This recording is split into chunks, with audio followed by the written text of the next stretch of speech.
All right, part 5 of the Chiefs offense from the Super Bowl. Here we go. Keep on rolling. Love this stuff. So if you're a junkie, you're a coach, you're a player, I hope you're enjoying this stuff because I just love getting into the weeds with these plays. Okay, so this play down in the red zone, okay, not a favorite of mine. It's just kind of everybody kind of going to the inside with 2 safeties back. There's really not many options based on the spacing to the front side, right? You'll see it. Everybody's coming here, and they're all bunched together in one spot. So me personally would like this guy to go inside and take out that safety, this guy to go inside and now take out that safety, and then you have a chance on your post outside. When we're pushed to the outside here, now all it does is condense the space. We never influence this guy, so there's really no chance on the post here. No chance to the outside. Now, if the idea is to try to get this down the middle, then I would do something different with these guys to pull out that way. But by having everybody go inside, you're just condensing it and you're making it easy on the defense. Okay? But with all that being said, they get everybody to chase. And what they're doing is a play that they ran against Cleveland, and they scored a touchdown on it, and they got what they want. They got one-on-one back here, which is great. We're pushing everybody over here. I can live with that. I don't have to take the post throw, no problem. I got 2-on-2 to this side. That backer stays tucked in. I can take my flat. He chases. Now I've got Travis Kelce on the return, right? There he is. There he is coming. But here's one of those situations, right, where we lose. We lose with our offensive tackle. Shaq gives him an outside move. He comes back to the inside. This is one of those plays Patrick doesn't have a chance, right? He wants to, but there's just no chance. Travis Kelce hasn't come out of this yet, so Mahomes has no chance. Now he's on the move. Now he's running for his life, and that's one where the offensive line loses.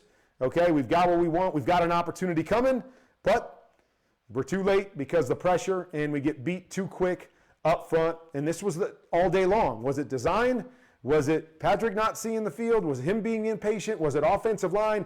Everybody had their opportunities, but as you've seen through these other study balls, game of inches, doing little things. Little details make all the difference. Now it becomes a throwaway on a play that would have been great, but again, not everybody's going to win on every play. Doesn't happen that way. So you get beat and you got to overcome it. All right, here we go again, guys. We got the 4 strong, right? They're motioning the back over here. 1, 2, 3, and 4. Okay, so we're looking at the safety. We're looking at backside, depending on the play. On this particular play, it looks like a slant. Okay, so more than I'm worried about the safety, I'm looking at this linebacker right here. What does that linebacker do? If he moves and pushes, there he does. He moves and pushes. So Patrick's going to look over to this side. To me, bad route here by Tyreek Hill. Okay, Tyreek's running a slant.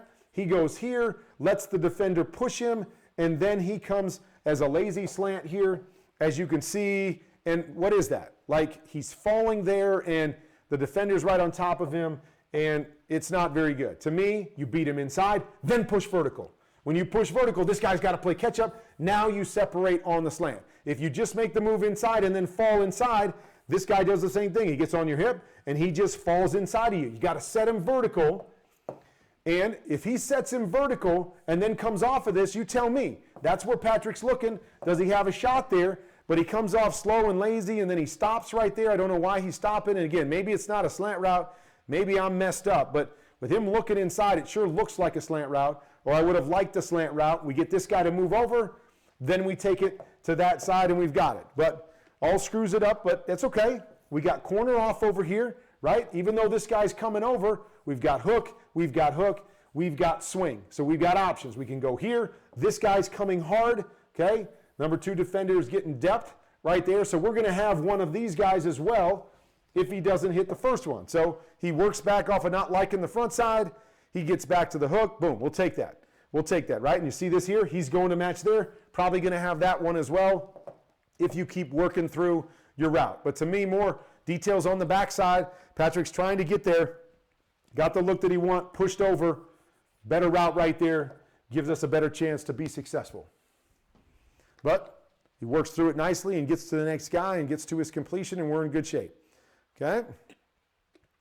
All right. A couple plays here. So we've been talking about this. This is a coverage that they played a lot. The 2 safeties back, Once again, this guy getting soft into the outside and this guy pressing up. So it's almost like an opposite of quarters where this guy's playing flat and playing pressed and this guy's playing the deep quarter over there. So great play call right here. Adjustment based off of what they're doing.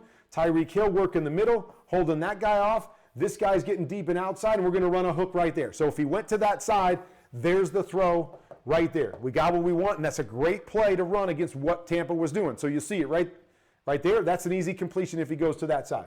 Okay? Chooses to go to the other side, no problem. So what we have here is we have a little in route, and then we've got kind of a one-step hitch out here. Okay? So our read should be off of this guy. As long as this guy's soft, okay, we can come out and think this hitch right here if we want it, but I'm going to read this linebacker. If this linebacker works through Travis Kelce to the outside, boom, get back inside. Get back inside. If that linebacker gets hung up with Travis Kelce and stays or gets vertical, then you get outside to the hitch. So Patrick comes over to this side. What happens? Boom, this guy's working through it right now. He's working through it right now. Now I know, corner's off, but see that guy. That guy's working through it.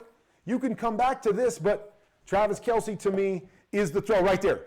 There's the throw, right? A little bit impatient with Patrick where he's coming out and throwing it. Read that defender. Okay, I would like this guy to go up a little bit deeper that allows you to read that as a quarterback and not feel like you're late. But he moves through it. There's your throw right there on the second level if you're reading that side. Right? See it? He's pushing. He pushes through it right there. But Patrick's already made his decision. Pushes through it right there. Second level throw. We have another opportunity for a play. And even so, we get it out here and he gets it out fast. We got an opportunity for a play right here too, right? Nice move. Get back to the inside.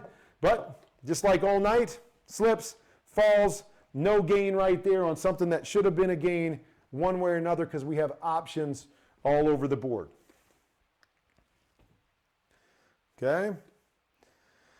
All right, so here we go. We got a third down. Okay, what are they going to do? Of course, they're going to go back into two-man in this particular case.